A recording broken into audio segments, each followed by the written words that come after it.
أعوذ بالله من الشيطان الرجيم. بسم الله الرحمن الرحيم. قل أعوذ برب الفلق من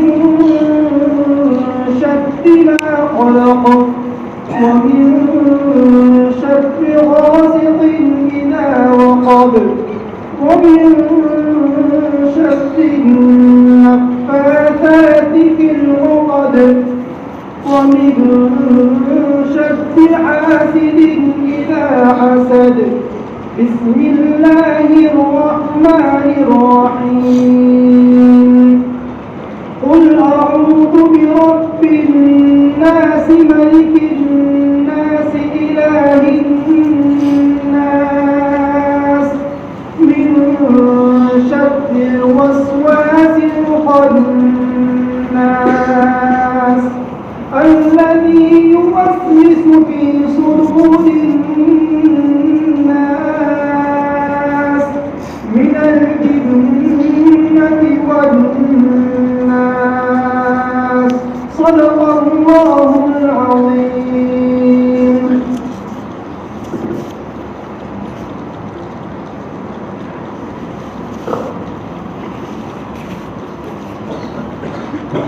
اب ہم حضرت والا کے درس سے درخواست کریں گے کہ وہ اپنے آپ کے درس سے ہم سامنے سے مستفید ہوں.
مجلس کے ذریعے سے برکت حاصل کی جا سکتی ہے، اللہ تبارک و تعالیٰ سے دعائیں قبول کروائی جا سکتی ہے۔ تقریباً 20 سال پہلے رفیق محترم حضرت مولانا احمد حسین صاحب پٹنی نور اللہ مرکز نے قرآن شریف کی تفسیر کا سلسلہ ہر جمعہ کو بعد عشاء شروع فرمایا، اور پہلے ہی سال میں بندے کی حاضری بھی ہوئی۔ جمعہ میں یہاں پر پہنچنا ہوا، جمعہ کا بیان بھی مولانا کا سنا، اور عشاء کی نماز کے بعد تفسیر کی مجلس کے اندر بھی ہماری حاضری ہوئی، اور ماشاء اللہ تسلسل کے ساتھ یہ مجلس چلتی رہی، اور 20 سال کے بعد یہ سنہرا موقع ہمارے اور آپ کے سامنے آیا کہ قرآن شریف کی تفسیر کی ختم کی مجلس منعقد ہوئی۔ مولانا کے انتقال کے بعد بندے نے 2 خواب دیکھے، کیونکہ مولانا سے ہماری طویل رفاقت رہی۔ کاکوسی جامعہ نظیریہ میں عربی سوم سے لے کر کے عربی مجلس تک تقریباً 4 سال 3 سال ہم ساتھ میں پڑھے۔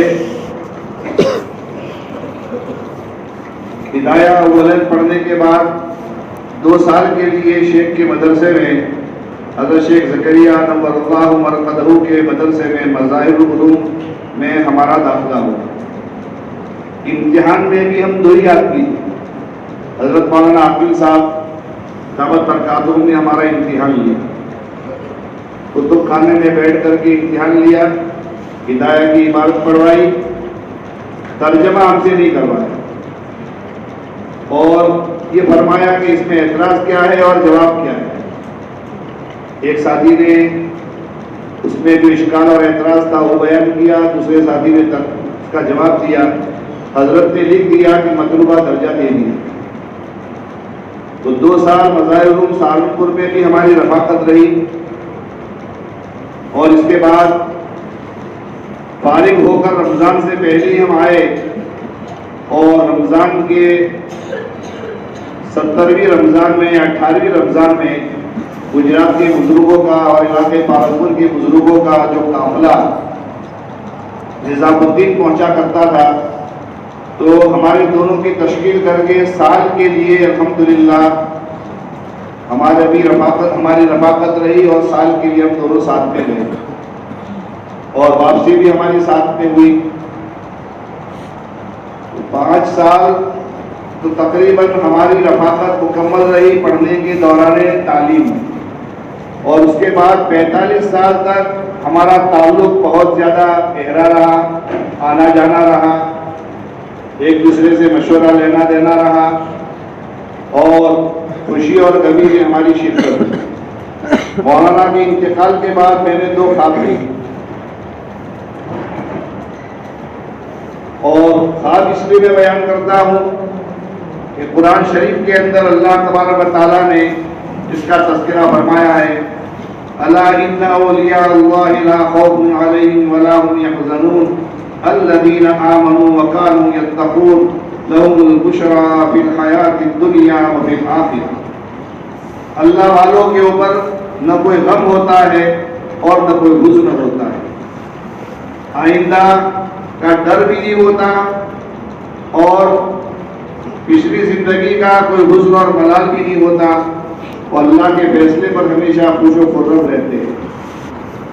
اللہ والوں کی صفت بیان فرمائی، الذین آمنوا وکانوا یتقون، جو ایمان لائے اور تقوی والی زندگی اختیار کی۔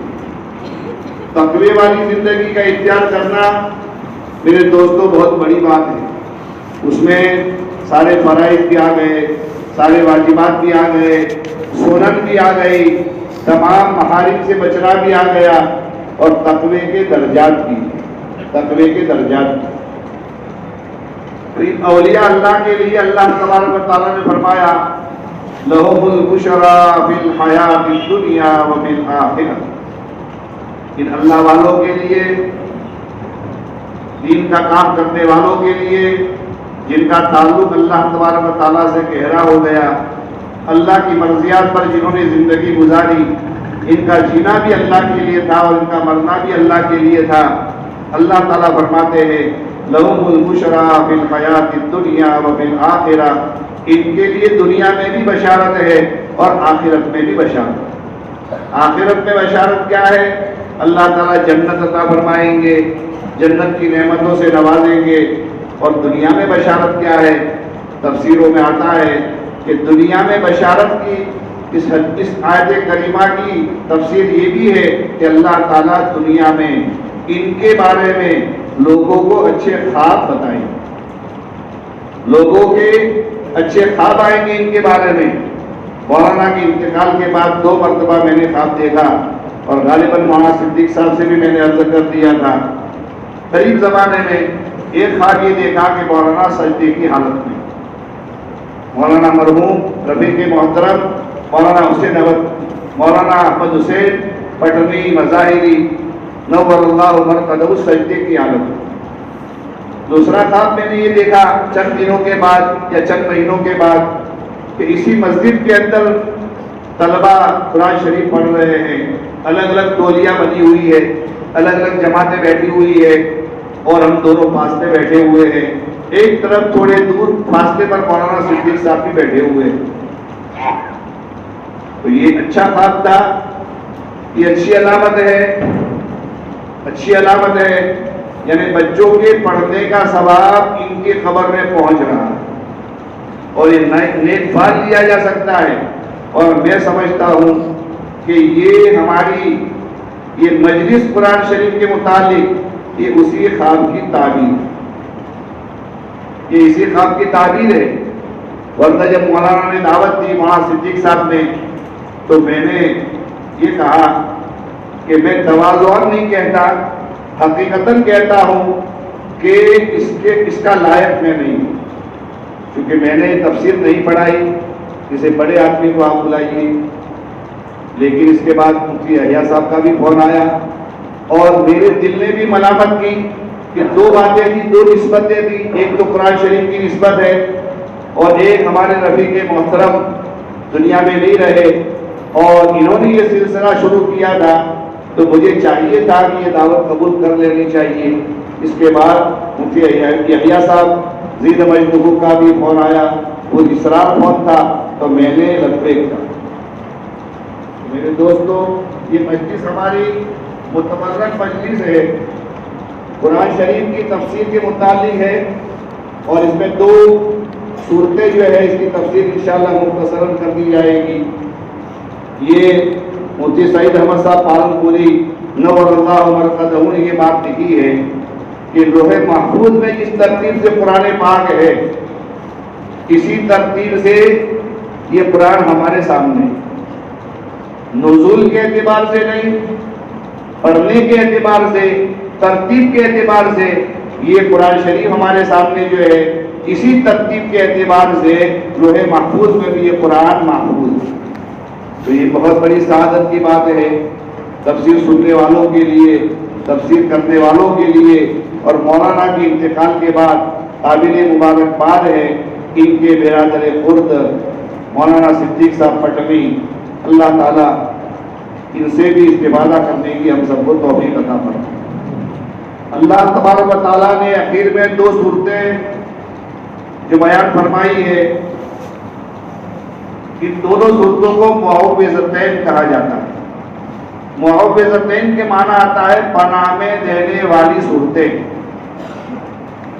پڑھنے والے کو یہ 2 صورتیں اللہ کی پناہ میں پہنچا دیتی ہیں، اللہ کی پناہ میں لے لیتی ہے. جیسے ہم کسی رئیس کی پناہ میں آ جائے، کسی کلیکٹر کی پناہ میں آ جائے، کسی سی ایم یا پی ایم کی پناہ میں آ جائے تو آدمی کو اطمینان ہوتا ہے کہ ہمیں نقصان نہیں پہنچے گا. یہ 2 صورتیں ایسی ہیں میرے دوستوں اور بزرگوں کہ یہ دو صورتوں کا نام ہی معوذتین ہے. اس میں فاعل کے وزن پر معوذتین کا معنی آتا ہے پناہ میں دینے والی. یہ دو صورتیں پناہ میں دینے والی. اگر اس کا معمول ہمارا رہے گا ہم اللہ کی پناہ میں ہو جائیں گے, اللہ کی حفاظت میں ہو جائیں گے.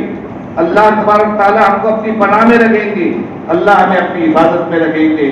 اور ان صورتوں کا نزول اس طرح ہوا کہ اللہ کے نبی علیہ الصلوۃ والسلام سید الاولین والآخرین پر حاسدین نے سحر کیا. لبید ابن عاصم یہودی کا نام آتا ہے کتابوں میں, اور یہودی روز اول سے اللہ کے نبی کے دشمن تھے. اللہ کے نبی علیہ الصلوۃ والسلام کی نبوت کو انہوں نے اپنے دل سے قبول نہیں کیا تھا, اور ان کو اس بات کی جلن تھی کہ بنو اسرائیل کے سارے انبیاء اسحاق علیہ الصلوۃ والسلام کی اولاد میں پیدا ہوئے, کہ آخر الزمان سید الاولین والآخرین یہ حضرت اسماعیل علیہ الصلوۃ والسلام کے اولاد میں کیوں آئے؟ یہ فضیلت والے نبی اور آخر الزمان نبی ہمارے سلسلے میں آنے چاہیے تھے. ان کے دلوں کے اندر اس کا حسد تھا, اور مختلف طریقوں سے اللہ کے نبی علیہ الصلوۃ والسلام کو پریشان بھی کیا. اور آخر میں آدمی سے جب کچھ نہیں ہو سکتا تو سحر کا سہارا لیتا ہے. اللہ کے نبی علیہ الصلوۃ والسلام کے اوپر بھی سحر کیا گیا. لبید ابن عاصم اور اس کی بیٹیوں نے اللہ کے نبی پر سحر کی. اللہ کے نبی علیہ الصلوۃ والسلام پر بھی اس کا اثر ہوا. کیا اثر ہوا؟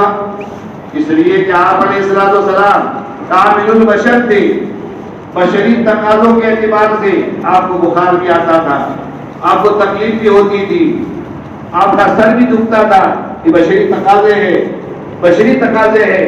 تو اللہ کے نبی علیہ الصلوۃ والسلام پر بھی سحر کا اثر ہوا. کتنا اثر ہوا؟ بعض مرتبہ کوئی کام کر دیا ہے اور پھر یہ بات ذہن میں آتی تھی کہ یہ کام میں نے نہیں کیا. کبھی کام نہیں کیا اور یہ بات یاد آتی تھی کہ میں نے کام کر دیا, اور آپ تھوڑے سے بجھے ہوئے رہتے تھے. آپ کے ذہن کے اوپر تھوڑا سا بوجھ رہتا تھا, آپ کے قلب انور کے اوپر تھوڑا سا بوجھ رہتا تھا.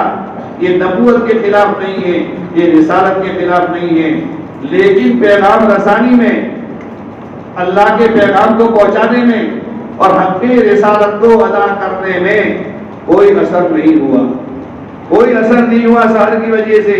لیکن طبعی طور پر جو تکلیف ہونی چاہیے وہ اللہ کے نبی علیہ الصلوۃ والسلام کو بھی تکلیف ہوئی.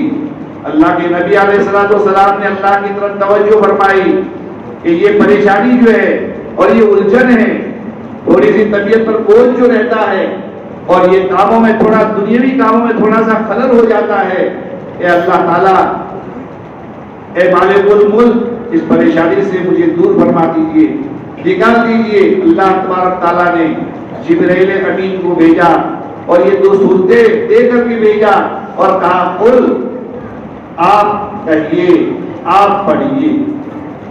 اور وہ سحر کی شکل یہ تھی کہ ایک تانت کے اندر یا ایک تاگے کے اندر کچھ گرہیں لگا دی تھی, 11 گرہیں لگائی تھی. حسد کرنے والے نے, ساحر نے اور اس کی بیٹیوں نے 11 گرہیں لگائی تھی, 11 گانٹھیں لگائی تھی, اور اس کے علاوہ اور چیزوں کو بھی ملایا تھا, پڑھ کر اس پر دم کیا تھا. انہوں نے جو اپنے اعتبار سے شیطانی جو کلمے ہوتے ہیں اس کو پڑھ کر دم کیا تھا اور کسی کنویں میں یا کسی جگہ پر اس کو دبا دیا. جبرائیل امین علیہ الصلوۃ والسلام تشریف لائے اور ایک ایک آیت کو پڑھتے جاتے تھے اور ایک ایک قرأت کھلتی جاتی تھی. 11 آیتیں ہیں ان دو صورتوں کے اندر, معوذتین کے اندر 11 آیتیں پڑھی, 11 گرہیں کھل گئی. اللہ کے نبی علیہ الصلوۃ والسلام کو بشاشت میں آ گئے اور آپ کی الجھن ختم ہو گئی. اور یہ امت کے لیے قیامت تک کے آنے والے انسانوں کے لیے اللہ تبارک و تعالیٰ نے یہ دو صورتیں عطا فرمائی معوذتین. اس لیے کہ 3 عالم ہیں. ایک عالم جنت کا ہے, اس میں تو لکم فیہا ما تشتہی انفسکم ولکم فیہا ما تدعون. تمہاری ساری چاہتیں دنیا, تمہاری ساری چاہتیں جنت میں پوری ہو جائے گی, اور اللہ تعالیٰ نے جو وعدے کیے ہیں وہ سارے وعدے بھی تمہارے پورے ہوں گے. ایک تو جنت کا عالم ہے, ایک جہنم کا عالم ہے, اس میں عذاب کے علاوہ کچھ نہیں ہے.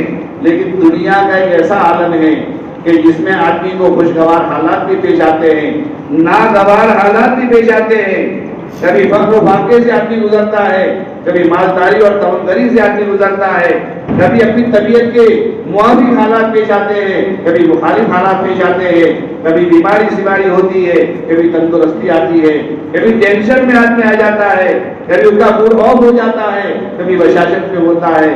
اس لیے میرے دوستو, یہ دونوں صورتیں جو اللہ تبارک تعالیٰ نے نازل فرمائی, یہ ہمارے مسلمان بھائیوں کے لیے اور قیامت تک کے آنے والے قرآن پر ایمان رکھنے والوں کے لیے یہ بہت بڑا سہارا ہے. اگرچہ جیسا فائدہ ہمیں اٹھانا چاہیے نہیں اٹھا رہے, یہ ہماری اپنی کوتاہی ہے, اور علماء کرام کی بھی اپنی کوتاہی ہے کہ انہوں نے صورتوں کی تشریح نہیں فرمائی اور ان صورتوں کی طرف توجہ نہیں دی. میرے دوستو, آپ اور ہم سب قصوروار ہیں, لیکن ان دو صورتوں کے ذریعے سے دنیا کے ٹینشنوں میں سے بھی آدمی نکل سکتا ہے, پریشانیوں میں سے بھی آدمی نکل سکتا ہے, اور آخرت کی منزل بھی آدمی آسان ہو سکتی ہے. اس لیے ان دونوں صورتوں کا ترجمہ اور مختصر سی تفسیر آپ کے سامنے آئے گی. اللہ تبارک تعالیٰ فرماتے ہیں اپنے پیارے حبیب علیہ السلام سے, جبریل امین علیہ السلام یہ صورتیں لے کر آئے. کیا کہا جاتا ہے؟ قل اعوذ برب الفلق. نبی جی آپ کہیے کہ میں پناہ لیتا ہوں صبح کے پروردگار کی.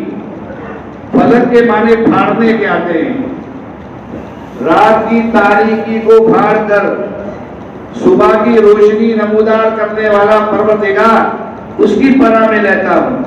رب الفلق, برب الفلق, صبح کے پروردگار کی پناہ میں لیتا ہوں جو تاریک رات کی اندھیریوں کو پھاڑ کر کے صبح کا چاندنا لاتا ہے. اللہ تبارک تعالیٰ یہ چاندنا, یہ ایسی بات ہے کہ روز مرہ اس کا ہمارا مشاہدہ ہو رہا ہے, لیکن کبھی اس کی طرف ہمارا ذہن نہیں جاتا, کبھی ہماری بصیرت پیدا نہیں ہوتی, کبھی ہم نہیں سوچتے کہ رات کی تاریکی چھا گئی. بعض مرتبہ آدمی کا ہاتھ بھی نظر نہیں آتا, ستارے بھی چھپ جاتے ہیں. ایسی تاریکیوں کو پھاڑ کر صبح کا چاندنا لانے والا کون ہے؟ وہ رب السماوات والارض ہے, زمین آسمان کا پالنہار. تو یہ اللہ کے نبی سے کہلوایا جا رہا ہے. نبی جی آپ کہیے کہ صبح کے پروردگار کی پناہ میں لیتا ہوں. کن چیزوں سے پناہ لیتا ہوں؟ 4 چیزیں یا 3 چیزیں یہاں بیان فرمائی گئی. من شر ما خلق, ومن شر غاسق اذا وقب, ومن شر النفاثات في العقد, ومن شر حاسد اذا حسد. ان صورتوں میں دنیاوی اعتبار سے تکلیف پہنچانے والوں سے پناہ مانگی جا رہی ہے, اور دنیا کے اعتبار سے تکلیف پہنچانے والے بہت لوگ ہوتے ہیں. دنیاوی اعتبار سے تکلیف پہنچانے والے بہت لوگ ہوتے ہیں. اس لیے اللہ تبارک تعالیٰ نے اپنی ایک صفت کو بیان کیا, رب الفلق. رب الفلق, یہ اللہ تعالیٰ نے یہ ایک صفت کو بیان کیا, اور 4 چیزوں سے استعاذہ ہوا, 4 چیزوں سے پناہ مانگی گئی. کتنی چیزوں سے؟ 4 چیزوں سے. اور یہ دنیاوی تکالیف سے محفوظ رکھنے کے لیے مفسرین نے لکھا ہے کہ یہ پہلی والی صورت جو ہے یہ دنیاوی اعتبار سے تکلیف پہنچانے والوں کی تکلیف سے بچنے کے لیے ہے, اور دوسری جو صورت آ رہی ہے یہ آخرت کے اعتبار سے اپنے آپ کو بچانے کے لیے وہ صورت کا استعمال کیا جائے. اگرچہ مضامین دونوں کے ملے جلے ہیں, لیکن مفسرین نے بعض مفسرین اس کو تقسیم کیا ہے. اگر یقین کے ساتھ, ایمان کامل کے ساتھ, پورے اعتماد کے ساتھ اگر ان آیتوں کا ہم ورد رکھیں گے, صبح اور شام پڑھیں گے, تو میرے دوستو ہماری دنیاوی پریشانیاں بھی دور ہوگی, آخرت بھی ہماری بنتی چلی جائے گی. انبیاء علیہ السلام نے بھی تعاوض کیا ہے. نبیوں کے اتنے دشمن ہوئے ہیں, اتنے دشمن کسی کے نہیں ہوئے, اسی لیے نبیوں نے بھی تعاوض کیا ہے, اور اللہ تعالیٰ نے بھی حکم دیا ہے کہ تم استعاذہ کرو, استعاذہ کرو. وَإِمَّا يَنزَغَنَّكَ مِنَ الشَّيْطَانِ نَزْغٌ فَاسْتَعِذْ بِاللَّهِ. شیطانی کوئی وسوسہ آ جائے اے پیارے نبی تو آپ استعاذہ کیجیے، فاستعذ باللہ، اللہ کی پناہ میں آ جائیے، اللہ کی پناہ حاصل کر دیجیے۔ بلکہ پناہ کے الفاظ بھی بتائے گئے ہیں، پناہ کے الفاظ بھی بتا گئے، رب اعوذ بک من ھمزات الشیاطین واعوذ بک رب ان یحضرون، شیطانوں کے وسوسے سے میں پناہ مانگتا ہوں، اور شیطان ہمارے پاس آ جائے، ہمارے دلوں میں آ جائے، دلوں میں ان کا تسلط ہو جائے، اس سے بھی میں پناہ مانگتا ہوں۔ انبیاء علیہ السلام نے بھی پناہ مانگی۔ ایک حدیث قریب قرآن شریف کی آیت میں آتا ہے، انی اعوذ بربی وربکم من کل متکبر لا یؤمن بیوم الحساب۔ اور بھی اسی طرح کی بہت ساری آیات شریفہ ہے کہ جن آیات شریفہ میں نبیوں کے تعاوض کو بیان کیا گیا ہے، لہذا ہمیں بھی تعاوض سے کام لینا چاہیے، اللہ کی پناہ میں آنا چاہیے۔ اس کے لیے دونوں صورتیں تفصیل اللہ کے نبی علیہ السلام کا معمول تھا، سوتے وقت بیٹھ کر کے اللہ کے نبی علیہ السلام دونوں صورتیں پڑھتے تھے۔ اور ظاہر بات ہے کہ آپ تو آپ تھے، نبیوں کے سردار تھے، ان صورتوں کے معنی کی استحضار کے ساتھ اور یقین کے ساتھ پڑھتے تھے، اور اپنے دونوں ہاتھ پر دم کر کے اپنے پورے بدن پر پھیر لیا کرتے تھے، یہاں تک کہ جب آپ حالت مرض میں اور انتقال کے وقت مرض الموت تک پہنچ گئے اور اللہ سے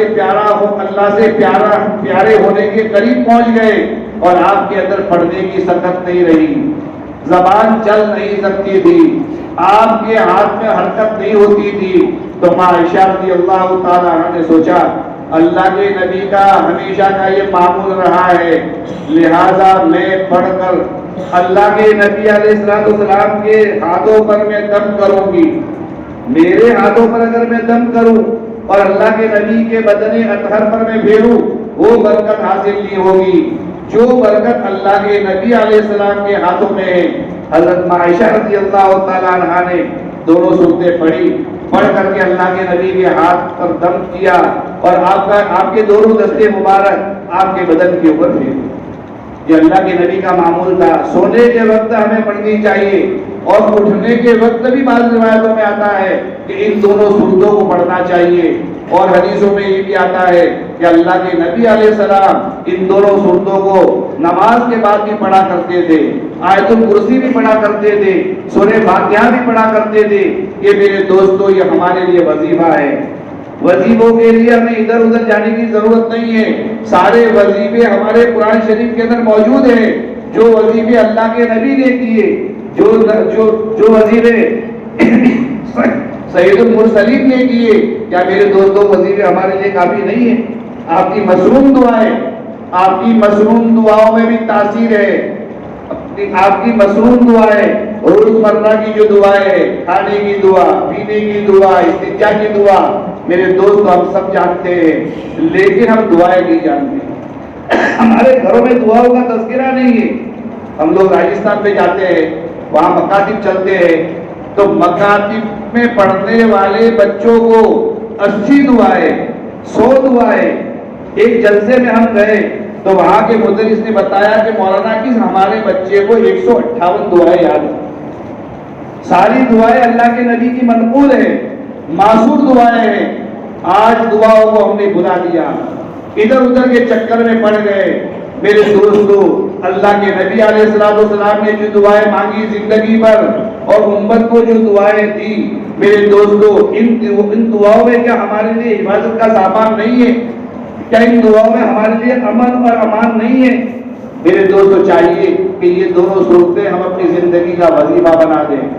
اگر یہ حاضرین نے ان دو صورتوں کو سونے کے وقت اور اٹھنے کے وقت استحضار کے ساتھ، معنی کے تصور کے ساتھ اور پورے ایمان اور یقین کے ساتھ اگر پڑھیں گے تو میرے دوستو دنیا کا بھی فائدہ ہوگا اور آخرت کا بھی فائدہ ہوگا۔ تو یہ فرمایا جاتا ہے کہ اللہ تبارک تعالیٰ کی پناہ میں رہتا ہوں من شر ما خلق، تمام چیزوں کی شر سے، تمام چیزوں کی برائی سے۔ ما خلق کے اندر انسان بھی آ گئے، ما خلق کے اندر شیاطین بھی آ گئے، ما خلق کے اندر جنات بھی آ گئے، حیوانات بھی آ گئے، زہریلے کیڑوں مکوڑے بھی آ گئے، من شر ما خلق، اللہ کی پیدا کی ہوئی ساری مخلوق سے میں اللہ کی پناہ میں آتا ہوں۔ یہ اللہ تبارک تعالیٰ نے یہ وظیفہ ہم کو بتایا۔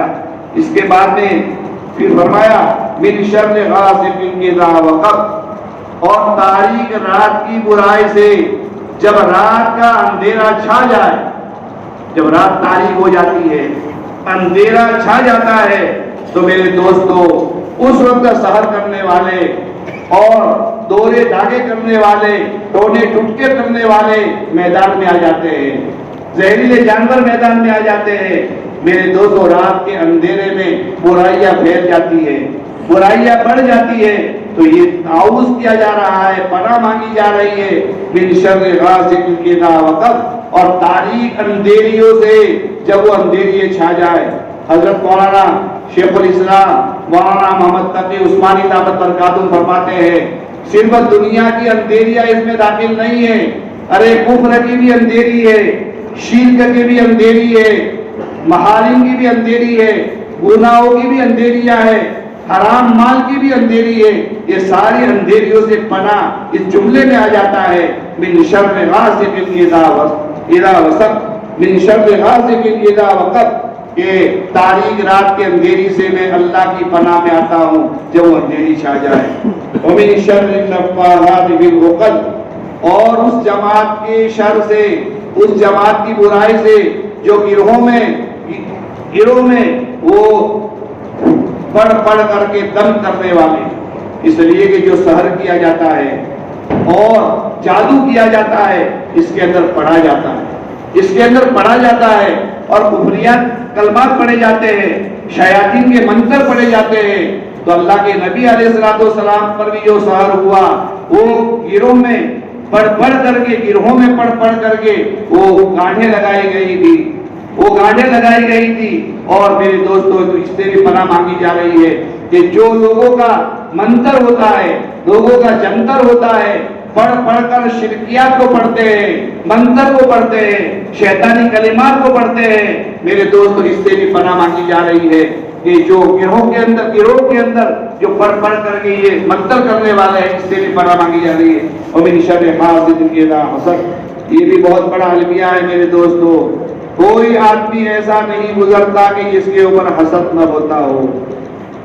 جب اللہ کی نعمتیں ملتی ہے، چاہے دینی نعمتیں ملتی ہو یا دنیاوی نعمتیں ملتی ہو، اور آدمی جتنا بڑا ہوتا ہے اس کے حاسدین بھی زیادہ ہوتے ہیں، تو حاسدین کے شر سے بچنے کے لیے بھی اس آیت کریمہ کو پڑھا جائے گا، ان سورتوں کو پڑھا جائے گا۔ حسد کیا ہے میرے دوستو؟ بعض مرتبہ ہمارے اندر بھی حسد آتا ہے، بعض مرتبہ لوگ ہمارے اوپر حسد کرتے ہیں، بعض مرتبہ ہمارے اندر بھی کسی کے بارے میں حسد آتا ہے، اس لیے حسد کو بھی سمجھنا چاہیے اور اس کا علاج بھی معلوم کرنا چاہیے۔ حسد کہتے ہیں صاحب نعمت کی نعمت کو دیکھ کر اندر میں تکلیف کا پیدا ہونا، کسی کے علم کو دیکھ کر تکلیف ہو رہی ہے، کسی کی عزت کو دیکھ کر تکلیف ہو رہی ہے، کسی کے مکان کو دیکھ کر تکلیف ہو رہی ہے، کسی کے مال کو دیکھ کر تکلیف ہو رہی ہے، اور کسی کی شہرت کو دیکھ کر تکلیف ہو رہی ہے۔ میرے دوستو یہ ساری وجوہات ہوتی ہے لوگوں کے حسد کرنے کی۔ تو صاحب نعمت کی نعمت کو دیکھ کر اندر میں جلن کا پیدا ہونا، اس کے 3 درجے ہیں۔ کتنے درجے ہیں؟ 3 درجے ہیں۔ اگر تھوڑی سی تکلیف ہو گئی کسی کی نعمت کو دیکھ کر، کسی کی گاڑی کو دیکھ کر، کسی کے بنگلے کو دیکھ کر، کسی کی شہرت کو دیکھ کر تھوڑی سی تکلیف ہو گئی، خیال کے درجے میں، وسوسے کے درجے میں اللہ تبارک تعالیٰ کی پکڑ دی ہوگی، یہ گناہ نہیں ہے، یہ غیر اختیاری چیز ہے میرے دوستو۔ آ گئی کچھ بات، کچھ وسوسہ آ گیا، کچھ خیال آ گیا کسی کے بارے میں، اللہ تبارک تعالیٰ غیر اختیاری چیزوں میں پکڑ نہیں کرتے، غیر اختیاری چیزوں میں اللہ تعالیٰ پکڑ نہیں کرتے۔ اللہ تعالیٰ ارحم الراحمین ہے، بندے کے بس میں ہی نہیں ہے، تھوڑا بہت تو آ جاتا ہے میرے دوستو، لیکن اس کے آگے بھی دوسرا درجہ یہ ہے کہ یہ ہماری جلن اور یہ ہماری تکلیف اور نعمت والے کی نعمت کو دیکھ کر کے یہ ہمارے دلوں کے اندر یہ تکلیف جم جائے، دماغ ادھر ادھر سوچنے لگے، کہ یہ کرنا چاہیے اور وہ کرنا چاہیے، یہ میرے دوستوں گناہ کے دروازے تک پہنچ گیا۔ کسی کی نعمت کو دیکھ کر اگر اندر میں چبھن پیدا ہو گئی، اندر میں کھٹک پیدا ہو گئی، اندر میں تکلیف پیدا ہو گئی، اور پھر آدمی دماغ ادھر ادھر جا رہا ہے، سوچتا رہتا ہے، وہ تکلیف آدمی کے اندر سے نہیں نکلتی، اسی وہی خواب دیکھتا ہے، بیداری میں بھی وہی سوچتا ہے کہ فلانا آدمی مجھ سے آگے بڑھ گیا، اس کی شہرت زیادہ ہو گئی، اس کے پاس مال زیادہ آ گیا، یہ گناہ کے دروازے پر پہنچ گیا۔ اس سے آگے تیسرا درجہ کیا ہے؟ تیسرا درجہ میرے دوستو یہ ہے کہ حسد کی وجہ سے، اندر کے حسد کی وجہ سے، اندر کی چبھن کی وجہ سے آدمی عملی قدم بھی اٹھاتا ہے، آدمی عملی قدم بھی اٹھاتا ہے، اس سامنے والے صاحب نعمت کو زیر کرنے کی کوشش کرتا ہے، اس کی نعمت کے چھیننے کی کوشش کرتا ہے کہ کسی طریقے سے اس کی نعمت چھین جائے۔ کبھی خبریں ادھر ادھر پہنچا دی حکومت میں، کبھی ادھر ادھر لوگوں کو اس کے خلاف بھڑکا دیا، کبھی اس کے اوپر چیکنگ دلوا دی، اور نہ معلوم کیا کیا ہوتا ہے، وہ تو مجھ سے آپ زیادہ جانتے ہیں۔ یہ آدمی عملی قدم اٹھاتا ہے، حسد کا عملی قدم اٹھایا، یہ گناہ کبیرہ ہے میرے دوستو، یہ حرام ہے، یہ حرام ہے، یہ حرام ہے۔ حسد کے تقاضے پر آدمی چلے، حسد کے لیے، حسد کی وجہ سے عملی قدم اٹھائے، اس کے بڑے کے سامنے شکایت آدمی کرتا ہے تاکہ یہ معذور کر دیا جائے، اس کے مکان کے بارے میں ادھر ادھر کی باتیں وہ چلاتا ہے، یا اس کے کاروبار کے اوپر چھاپا ڈالنے کی کوشش کر رہا ہے، عملی قدم اٹھانا، اسی کو قرآن شریف یہ کہہ رہا ہے وَمِن شَرِّ حاسد اذا حسد، حسد کرنے والے کے شر سے جب وہ حسد کرنے لگے، حسد کا عملی قدم اٹھانے لگے، تو اس سے بھی اللہ کی پناہ مانگی جائے گی، اس سے بھی اللہ کی پناہ مانگی جائے گی۔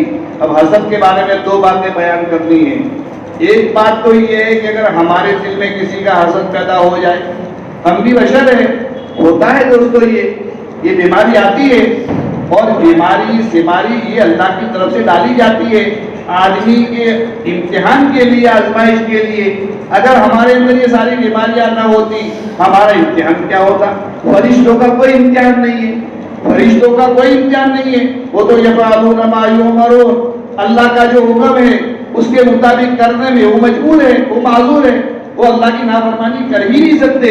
لیکن ہمارے لیے تو اللہ تعالیٰ نے فرمایا فَأَلْهَمَهَا فُجُورَهَا وَتَقْوَاهَا، اللہ تعالیٰ فرماتے ہیں فسق و فجور کی صلاحیت بھی ہم نے انسان کے اندر رکھ دی ہے، تقوی اور پرہیزگاری کی صلاحیت بھی ہم نے انسان کے اندر رکھ دی ہے۔ اب انسان کا کام یہ ہے کہ یہ فسق و فجور اور گناہوں کی صلاحیت کو آدمی دبا دے، مزمحل کر دے، اس کو نیچے کر دے، اور ہمارے اندر میں جو اچھائی کی صلاحیت ہے، تقوی کی ہے، پرہیزگاری کی ہے، اللہ کی معرفت کی ہے، اللہ کے تعلق کی ہے، اس صلاحیت کو آدمی اجاگر کرے، اس صلاحیت کو آدمی اجاگر کرے۔ تو اگر ہمارے دل میں اگر کسی کے بارے میں حسد پیدا ہو گیا تو اس کا علاج حضرت مولانا تقی عثمانی صاحب دعوت برکاتہم نے امام غزالی رحمۃ اللہ علیہ کے حوالے سے یہ بات لکھی ہے، اگر کسی کے بارے میں حسد دل میں آ گیا، چبھن پیدا ہو گئی، تکلیف ہو رہی ہے، تو سب سے پہلے تو یہ آدمی کرے کہ اس کی برائی ہمارے دل میں لائے کہ یہ ناجائز اور حرام ہے، یاسین تیرے لیے کسی کی نعمت کے اوپر جلنا اچھا نہیں ہے، یہ گناہ کا کام ہے۔ پہلا کام تو آدمی یہ کرے، پہلا کام تو آدمی یہ کرے کہ آدمی بچے، اور اس کی قباحت، اس کی شناعت اور اس کی برائی ہمارے دل میں بٹھانی چاہیے کہ غلط بات ہے، یہ غلط بات ہے۔ ایک کام تو یہ کرے۔ دوسرا کام کیا کرے؟ اگر ہمارے اندر میں حسد آ جائے، ہمارے اندر میں اگر حسد آ جائے تو یہ آدمی اس صاحب نعمت کے لیے دعائیں کرے، جن نعمت کی وجہ سے اس پر حسد آیا تو اس کا نام لے کر دعا کرے، اللہ تعالیٰ تو اس کی نعمت کو بڑھا دے، اللہ تعالیٰ تو اس کی نعمت کو بڑھا دے۔ جب یہ دعا بار بار کرے گا، اللہ سے کہے گا، مال کی وجہ سے اگر ہمیں حسد ہو رہا ہے تو اس کی مال میں برکت کی دعا کرے، عہدے کی وجہ سے اگر حسد ہو رہا ہے تو اس مقصود کی عہدے کے بارے میں ہم دعا کریں۔ دو باتیں ہوئی، تیسری بات کیا ہے؟ تیسری بات استغفار، تیسری بات کیا ہے؟ استغفار کریں، اللہ تعالیٰ سے معافی مانگے۔ یہ تو اس وقت ہے جب ہمارے اندر میں کسی کے بارے میں حسد آ گیا، لیکن اگر کوئی دوسرا آدمی ہمارے اوپر حسد کر رہا ہے، قرائن سے معلوم تو ہو جاتا ہے دوستو، قرائن سے معلوم تو ہو جاتا ہے، بعض مرتبہ افراد کے تعین کے ساتھ معلوم ہو جاتا ہے، اور بعض مرتبہ اندازہ ہو جاتا ہے کہ فلاں لوگ میرے اوپر حسد کر رہے ہیں۔ تو ایسے موقع پر بھی میرے دوستو تعلیم موجود ہے، ایسے موقع پر بھی تعلیم موجود ہے۔ بڑے آدمیوں پر حسد زیادہ ہوتا ہے، بڑے آدمیوں پر حسد زیادہ ہوتا ہے۔ نظام الدین میں جب ہم سال لگا رہے تھے، حضرت جی رحمت اللہ علیہ اور مولانا عمر صاحب رحمت اللہ علیہ پر بعض مرتبہ اتنے خطوط آتے تھے، اور ان خطوط کے اندر برا بھلا لکھا ہوا ہوتا تھا۔ ایسے اللہ والوں کو بھی نہیں چھوڑا لوگوں نے، ایسے اللہ والوں کو بھی لوگوں نے نہیں چھوڑا۔ حضرت مولانا سید ابو الحسن علی میاں ندوی رحمۃ اللہ علیہ کے جوتے کے اندر کاغذ نکلا۔ ظاہر بات ہے کہ اچھا کاغذ اگر ہوتا تو دست بدست رہتا، لیکن جوتے میں کاغذ نکالنے کا کیا مطلب؟ تو حضرت نے لے لیا اور اپنے خادم سے کہا کہ بھائی پڑھ لو، کوئی کام کی بات ہو تو مجھے دے دینا، کوئی کام کی بات ہو تو مجھے بتا دینا۔ یہ لوگ ایسے تھے۔ تو اگر کوئی آدمی ہمارے اوپر حسد کرتا ہے تو ہمیں کیا کرنا چاہیے میرے دوستو؟ سب سے پہلے تو ہمیں تعاوض کرنا چاہیے۔ ان دو صورتوں کو پڑھ کر کے ہمیں اپنے اوپر دم کرنا چاہیے۔ رات کے وقت بھی دم کریں، صبح کے وقت بھی دم کریں، درمیان میں بھی اگر حسد یاد آ جاتا ہے اور حسد کی وجہ سے ہمیں پریشانی ہو رہی ہے تو درمیان میں کسی بھی وقت ان دو صورتوں کو پڑھ کر کے ہم اپنے بدن کے اوپر دم کریں۔ تو ایک کام تو ہمیں یہ کرنا ہے، لوگ اگر ہمارے اوپر حسد کریں گے تو اس کی وجہ سے ایک کام تو ہمیں تعاوض کرنا پڑے گا۔ سب سے پہلے ہمیں اللہ کی پناہ میں آنے کی ضرورت ہے۔ ساری چیزیں بات کی ہے، ساری چیزیں بات کی ہے، سارے اسباب بات کے ہیں۔ سب سے پہلے اللہ کے دروازے کو کھٹکھٹانے کی ضرورت ہے، اللہ کے چوکھٹ کو پکڑنے کی ضرورت ہے۔ اگر اللہ کی چوکھٹ کو چھوڑ دیا، اللہ کے دروازے کو ہم نے بلا دیا تو میرے دوستوں ساری دنیا مل کر ہمیں نہیں بچا سکتی۔ اپنے دلوں پر اس بات کو دیکھنے کی ضرورت ہے۔ تو پہلی کام تو یہ تعاوض کرنا۔ دوسرا کام کیا کرنا ہے؟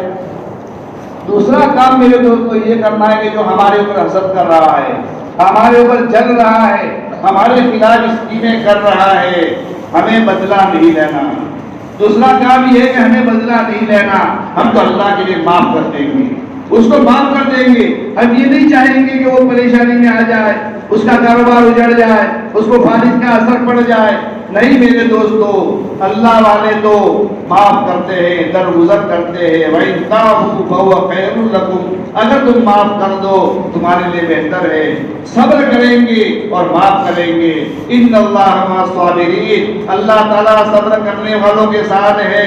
انما یوفی الصابرون اجرهم بغیر حساب، صبر کرنے والوں کو اللہ تعالیٰ بے حساب اجر دیتے ہیں۔ اللہ دے اور بے حساب اجر دے، بے حساب ثواب دے۔ میرے دوستو اس کا کوئی اندازہ لگا سکتا ہے؟ اس لیے کہ میرے دوستو جن کا تعلق اللہ سے ہو گیا، جن کا تعلق اللہ سے ہو گیا، جنہوں نے اللہ کو پہچان لیا اور جنہوں نے اللہ کی معرفت حاصل کر لی، یہ میرے دوستو لوگوں سے بدلہ نہیں لیتے۔ پوری سیرت پاک اس سے بھری ہوئی ہے، پوری سیرت پاک اس سے بھری ہوئی ہے، شہد صحابہ اسے بنا پڑا ہے۔ اور میرے دوست اولیاء اللہ کے واقعات ہیں۔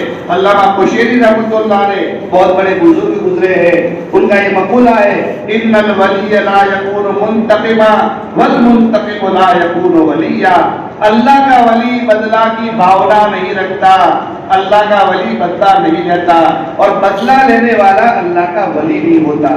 ہم ہمارے حاسدین کو معاف کر دیں، ان کے لیے اچھی دعائیں کریں، میرے دوستو اللہ تعالیٰ ان کے دلوں کو بدل دیں گے۔ کیا ایسے واقعات سیرت میں ہم نے نہیں پڑھے؟ حضرت عمر بن خطاب رضی اللہ تعالیٰ عنہ اللہ کے نبی کا سر لینے کے لیے گئے تھے اور آپ کے دربار میں جا کر کے اپنا سر اللہ کے نبی کو دے دیا۔ کیا یہ واقعات نہیں پڑھے میرے دوستو؟ اللہ کے بھی ایسے واقعات ہیں، اولیاء اللہ کے بھی ایسے واقعات ہیں۔ اس لیے دوسرا علاج یہ ہے، پہلا علاج کیا بتایا میں نے کہ تعاوض کریں۔ کوئی اگر ہمارے اوپر حسد خوب تعاوض کرے میرے دوستو، نبیوں کا تعاوض قرآن شریف کے اندر مذکور ہے۔ نبیوں کے تعاوض کے ذریعے سے ہم تعاوض کریں گے اور یہ دو صورتوں کے ذریعے سے ہم تعاوض کریں گے. اللہ تبارک تعالیٰ حسد کی چادر کو پھاڑ دیں گے اور حسد کی تاریکی کو میرے دوست اللہ تعالیٰ تعبیر کر دیں گے. دوسرا کام تو یہ کرنا ہے ہمیں بدلے کی بھاونا نہیں ہے. تیسری بات ہم یہ کریں گے کہ ان کے حق میں نیک دعائیں کریں گے. ان کے حق میں کیا کریں گے؟ نیک دعائیں کریں گے. تو اگر ہمارے دل میں حسد آتا ہے اس کے بھی 3 علاج بزرگوں نے لکھے ہیں. اگر کوئی ہمارے اوپر حسد کر رہا ہے اس کے بھی علاج 3 لکھے ہیں. اس لیے میرے دوستو یہ آیت شریفہ جو پڑھی گئی اور یہ پہلی والی سورت جو پڑھی گئی 4 چیزیں مستعاذ وہ ہے. 4 چیزیں ایسے جن سے پناہ مانگی جا رہی ہے. من شر ما خلق، تمام مخلوقات کے شر سے پناہ مانگی جا رہی ہے. اور رات کی تاریک رات کی شر سے بھی پناہ مانگی جا رہی ہے. اور پڑھنے والے گرہ باندھنے والے اور ٹولی ٹکے کرنے والے ان لوگوں کے حسد سے ان لوگوں کی شر سے بھی پناہ مانگی جا رہی ہے. اور بہت بڑی تکلیف حاسدین سے ہوتی ہے. اور جتنے بڑے بزرگ ہوتے ہیں ان کے ساتھ حاسدین کا معاملہ بھی زیادہ ہوتا ہے. تو یہ 4 چیزیں میرے دوستوں دنیا میں ہمیں پیش آتی ہیں. دنیا کی مخلوقات سے بھی ہم کو تکلیف پہنچے گی. رات کے اندھیرے سے بھی ہم کو تکلیف پہنچے گی. لوگوں کے جنتر منتر سے بھی ہم کو تکلیف پہنچ سکتی ہے. حاسدین کے حسد سے بھی دنیا میں ہم کو تکلیف پہنچ سکتی ہے. تو دنیا کی تکلیفوں سے بچنے کے لیے اللہ تبارک و تعالیٰ نے اپنے نبی کریم صلی اللہ علیہ وسلم پر یہ سورہ فلق کو نازل کیا. سورہ فلق کو نازل کیا. اس کی اہمیت کو ہم اپنے دلوں میں بٹھائیں اور آج سے ہم اپنا معمول بنا دیں. دوسری سورت کریمہ جو ہے میرے دوستو یہ قل اعوذ برب الناس ملک الناس الہ الناس. وہاں اللہ کی ایک صفت کو بیان کیا، رب الفلق کو بیان کیا، اسی پر اکتفا کر دیا اور 4 چیزوں سے پناہ مانگی گئی اور یہاں ایک چیز سے پناہ مانگی جا رہی ہے. اور اللہ تبارک و تعالیٰ کی 3 صفات پائی جا رہی ہے. میں پناہ میں آتا ہوں، پناہ لیتا ہوں لوگوں کے پروردگار کی، لوگوں کے بادشاہ کی، لوگوں کے معبود کی. 3 صفتیں اللہ کی لائے گئے. 3 صفتیں اللہ کی لائی گئی. اس سے پتہ چلتا ہے کہ جس سے استعاذہ کیا جا رہا ہے وہ بہت خطرناک ہے. وہ بہت خطرناک ہے. دنیا کی تکلیفیں تو دوستو بہرحال موت تک رہے گی. موت کے بعد تو دنیا کی تکلیف اور راحت سب ختم ہو جائے گی. لیکن یہ جس سے استعاذہ کیا جا رہا ہے وہ دنیا کو بھی لٹا سکتا ہے، ہماری لٹوا سکتا ہے اور ہماری آخرت کو بھی گزار سکتا ہے. وہ شیطان مردود ہے. وہ شیطان مردود ہے. تو یہ دوسری صورت کے اندر فرمایا گیا کہ میں پناہ مانگتا ہوں کس سے؟ من شر الوسواس الخناس، وسوسے ڈالنے والے کے شر سے. وسواس یہ مصدر ہے لیکن اس میں فاعل کے معنی میں ہے. وسوسہ ڈالنے والے کے شر سے. الخناس جو پیچھے ہٹنے والا ہے، بہت بار بار پیچھے ہٹنے والا ہے. مفسرین نے لکھا ہے خانس کے معنی آتے 1 مرتبہ پیچھے ہو جانا. خناس کے معنی سے بار بار پیچھے ہو جانا، بار بار پیچھے ہو جانا. تو یہ شیطان مردود میرے دوستو لوگوں کے دلوں میں وسوسے ڈالتا ہے. گناہوں کا وسوسہ ڈالتا ہے، لوگوں کی برائی ڈالتا ہے، غیبتیں کرواتا ہے اور دنیا بھی بیکار اور آخرت کو اجارنے کی کوشش کرتا ہے. اسی لیے خناس کہا گیا. خناس کہا گیا یہ بار بار وسوسہ ڈالے گا اور پھر پیچھے ہو جائے گا. نظر نہیں آتا. ہمارا حاسد تو ہم کو نظر آ سکتا ہے، زہریلا جانور تو ہمیں نظر آ سکتا ہے، رات کے اندھیری تو ہم کو نظر آ سکتی ہے، لیکن وہ وسوسہ ڈالنے والا شیطان لعین مردود ہم کو نظر نہیں آتا، لیکن وہ اپنا کام کرتا جاتا ہے. یجری مجرد دم یعنی خون کے رولشنگ کے ساتھ اس کا رولشنگ ہوتا ہے، خون کے چلنے کے ساتھ وہ چلتا ہے. شیطان مردود سے میرے دوستو یہ پناہ مانگی جا رہی ہے. یہ دوسری صورت کے اندر تو یہ فرمایا جا رہا ہے کہ شر الوسواس، وسوسہ ڈالنے والوں کی شر سے. خناس جو پیچھے ہٹنے والے ہیں، جو پیچھے ہٹنے والا ہے. شیطان لعین جو ہے یہ میرے دوستو یہ عزازیل ہے. اس کے چیلے چپٹے بہت زیادہ ہے. اس کا لشکر ہے مستقل. شیطان ابلیس کا مستقل لشکر ہے. جبھی تو پورے انسانیوں کو گمراہ کرے گا. ایک لعین سے کیا ہوگا, ایک لعین سے کیا ہوگا میرے دوستو, اس کے مستقل لشکر ہے. لیکن یہ سارے لشکروں سے میرے دوستو پناہ اگر اللہ کی لی گئی, اس لیے کہ ان قید شیطان ضعیفا, شیطان کو اگرچہ اللہ تعالیٰ نے ہماری آپ کی آزمائش کے لیے طاقت دی ہے, وسوسے ڈالنے کی طاقت دی ہے, ہمارے خون کے ساتھ وہ چلتا ہے, ہمارے دل میں بھی وہ جاگتا ہے, یہ ساری باتیں ہیں. لیکن قرآن یہ کہتا ہے کہ شیطان کا مکر بہت کمزور ہے. اللہ کا جہاں نام آ گیا شیطان بھاگ جائے گا, جہاں اللہ کا نام آ گیا شیطان بھاگ جائے گا, جہاں اللہ کا تعوذ کر لیا شیطان بھاگ جائے گا, کھانے کے وقت آپ نے دعا پڑھی شیطان بھاگ جائے گا, گھر کا دروازہ بند کرنے کے وقت آپ نے بسم اللہ پڑھ لی شیطان بھاگ جائے گا, اس کی انٹری بند ہو جائے گی میرے دوستو. اس لیے شیطان کو اگرچہ اللہ نے طاقت دی ہے لیکن اس کا مکر ضعیف ہے, کمزور ہے. اللہ کے نام سے وہ بھاگ جاتا ہے. پھر اگر اللہ کے نام کو ہم نے اپنے دل میں بٹھا لیا, اللہ کی معرفت کو حاصل کر لیا, اللہ سے اپنا تعلق جوڑ دیا میرے دوستو, تعلق جوڑنے کے لیے دنیا میں بہت ساری چیزیں ہیں. کوئی عورتوں سے اپنا تعلق جوڑتا ہے, کوئی مال سے اپنا تعلق جوڑتا ہے, کوئی کاروبار سے اپنا تعلق جوڑتا ہے, اور کوئی مکانوں سے اپنا تعلق جوڑتا ہے. بڑے بڑے مکانات بناتے ہیں اور بزرگوں کو لے جاتے ہیں دعا کرانے کے لیے. ٹھیک ہے, ضرورت کی چیز ہے, بنانا چاہیے. اگر اسراف کیا ہوگا اور تبذیر کی ہوگی قیامت کے دن جواب دینا پڑے گا, قیامت کے دن جواب دینا پڑے گا. مولانا سعید خان صاحب مکی رحمت اللہ علیہ کاپوزی میں تشریف لائے تھے, سعودیہ میں جو رہتے تھے وہ, اور ہمارے امیر جماعت تبلیغ تھے, اور اس کے بعد میں چھاپی میں بیان کیا. حضرت نے فرمایا تھا ایک روایت کے حوالے سے کہ مکانات میں جو بے خرچ یعنی بے تحاشا جو خرچ کرتے ہیں اور اس کے ڈیکوریشن کے اندر لاکھوں روپے لگا دیتے ہیں, کل قیامت کے دن میرے دوستوں حساب دینا ہوگا. اس لیے کہ میں ایک بات ہماری برادری میں کہتا ہوں, مالدار مالک نہیں ہے, مالدار مالک نہیں ہے, مالدار مینیجر ہے. یہ مفتی سعید صاحب نے بات کی ہے, مالدار مالک نہیں ہے, مالدار مینیجر ہے. جیسے مینیجروں سے سیٹ حساب لیتا ہے, کہاں سے لائے, کہاں خرچ کیا, کتنا نفع بچا.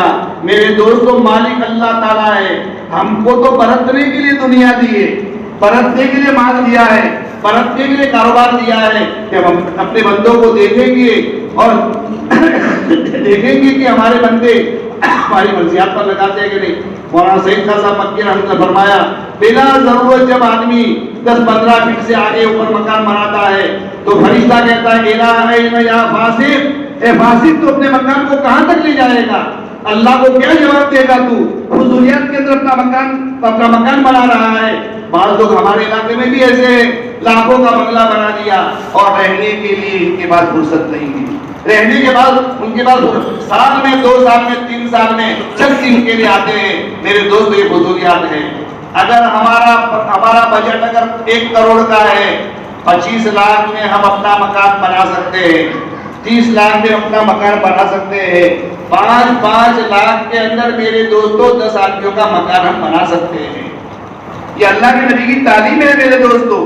اللہ کے نبی علیہ السلام فرمایا من نفس قربۃ من قرب الدنیا نفس اللہ عنہ قربۃ من قرب یوم القیامہ. کسی مسلمان کی کوئی تکلیف کو دور کرے گا, اللہ تعالیٰ قیامت کے دن کی بہت بڑی تکلیف کو دور کرے گا. میرے دوستو غریبوں کے ساتھ مدد کرنی چاہیے, ان کے بیماروں کا علاج کرنا چاہیے, بے گھروں کے مکانات بنا کر دینے چاہیے. میرے دوستو یہ ایمانی تعلیم ہے. شادیوں میں بھی تحاشا خرچ کر دیتے ہیں میرے دوستو. ناموری کے علاوہ اور کیا ہوتا ہے میرے دوستو. ارے خرچ کرنے والے ایسے ہونے چاہیے کہ ہمارا دایاں ہاتھ خرچ کرتا ہے, بایاں ہاتھ کو پتہ نہ چلے. حضرت زین العابدین رحمۃ اللہ علیہ کے بارے میں آتا ہے کہ 100 کروڑ کا خرچہ اٹھاتے تھے, 100 کروڑ کا خرچہ اٹھاتے تھے بیواؤں کے اور یتیموں کا, اور اپنے قبر پر لاڈ کر کے ان کے دروازوں کے اوپر راشن پانی ڈال کر چلے جاتے تھے. ان گھر والوں کو پتہ نہیں ہوتا تھا اور اللہ کا بندہ ہمارے گھر پر آ کر کے مہینے کا راشن چھوڑ کر کے جاتا ہے. ان کے انتقال کے بعد پتا چلا 100-150 گھروں کے اندر فاقہ آیا. ان کے انتقال کے بعد پتا چلا کہ یہ اللہ کا بندہ جو قبر میں چلا گیا وہ ہمارے گھروں کا خرچہ اٹھانے والا تھا. یہ چیزیں میرے دوستوں کام آنے والی ہیں. اگر بیلنس کر دیا ہم نے، بڑے بڑے مکانات ہم نے بنا دیے، بنگلے بنا دیے، ہم نے 50 لاکھ کا ولیمہ کر دیا، چند دن میرے دوستو کچھ لوگ تعریف کریں گے، کچھ لوگ برائی کریں گے، ہاتھ میں کچھ نہیں آئے گا، ہاتھ میں کچھ نہیں آئے گا سوائے کبھی افسوس ملنے کے، اور کچھ ہاتھ میں نہیں آئے گا. میرے دوستو ہمارے اللہ نے مالدار ہم کو بنایا ہے غریبوں پر خرچ کرنے کے لیے. اللہ کے نبی علیہ السلام کی زندگی کو تو ہم دیکھیں، اللہ کے نبی کی زندگی کو ہم دیکھیں. مہمان آ گئے، اللہ کے نبی نے 7 گھروں میں خبر بھیجی ہے کچھ مہمان کے لیے. 7 گھروں سے خبر آئی کہ ہمارے گھر میں کچھ بھی نہیں ہے. اس کے بعد میں اللہ کے نبی علیہ السلام نے ایک صحابی کو بلایا اور صحابی کے حوالے اپنے مہمان کو کیا، جنہوں نے چراغ بجھا دیا اور پھر اس پر قرآن شریف کی آیت نازل ہوئی. یہ میرے دوست صحابہ کرام کی وہ باتیں تھی. فضولیات میں خرچ نہیں. آج امت کا بہت سارا وقت فضولیات میں جا رہا ہے، امت کا بہت بڑا مال فضولیات میں جا رہا ہے، امت کی بہت بڑی صلاحیت فضولیات میں جا رہی ہے. میرے دوستو اس لیے ہماری قوم پریشان ہے، ہمارے مسلمان پریشان ہیں. غریب ہے وہ غریب ہوتا چلا جا رہا ہے، مالدار ہے وہ مالدار ہوتا چلا جا رہا ہے، اور میرے دوست اپنے مال کے اندر تعیش کے اندر پڑا ہوا ہے. میرے دوست پر قیامت کے سوال کیا جائے گا، مال کہاں سے کمایا، کہاں خرچ کیا. میرے دوستو اللہ کے سامنے اپنے قدم ہٹانا آسان نہیں ہوگا. اس وقت درمیان میں کوئی ترجمان نہیں ہوگا، کوئی وکیل نہیں ہوگا، وہاں کوئی سفارش نہیں چلے گی، وہاں کوئی رشوت نہیں چلے گی. ڈائریکٹ سوال کرنے والا اللہ تعالیٰ ہوگا اور جواب دینے والا بندہ ہوگا. میرے دوستو اس لیے ہماری زندگی صاف ستھری ہونی چاہیے، اللہ کے نبی کے طریقے پر ہونی چاہیے. کھانا بھی چاہیے، پینا بھی چاہیے، مکانات بھی اچھے بنانے چاہیے، کوئی بنا نہیں کرتا. لیکن میرے دوست اپنے نام کو اونچا کرنے کے لیے، اپنے نام کو اونچا کرنے کے لیے اگر ہم کریں گے قیامت کے دن جواب دینا پڑے گا. تو یہ شیطانی وسوسے ہیں میرے دوستو، شیطانی وسوسے. شادیوں کا پلان آدمی کا سالوں سے بنتا ہے، مہینوں پہلے اس کا پلان بن جاتا ہے، ہزاروں کو آدمی کھلا دیتا ہے. ارے میرے عزیز اور میرے پیارے، 15 لاکھ کا آپ کا ولیمہ کرنا ہے، ارے 2-3 لاکھ میں کر دو. اللہ کے نبی نے سب سے بڑا ولیمہ اگر کیا ہے 300 آدمیوں کو کھلایا ہے، 300 آدمیوں کو کھلایا ہے. یا تو آدمی کرتا ہے تو بہت بڑا کرتا ہے، نہیں کرتا تو بالکل ولیمہ نہیں کرتا. میں تو کہتا ہوں کہ 5 آدمیوں کا بھی ولیمہ ہوتا ہے. مدرسین کو بلا کر کے 5 مکتب کے مدرسین کو بلا کر کے کھلا دیا آپ نے، یہ بھی ولیمہ ہو گیا. ہمارے مولانا عبدالرحمان صاحب دامت برکاتہم جو ہمارے استاد محترم ہیں، مولانا عرفان صاحب کی بھی استاد محترم ہیں، ایک مرتبہ ان کے بیٹے کے ولیمے میں 2 کلو مٹن منگوایا، ان کی بہنوں کو بلا لیا، 2-4 دوستوں کو بلا دیا اور کہہ دیا کہ یہ ہمارے بیٹے کا ولیمہ ہے.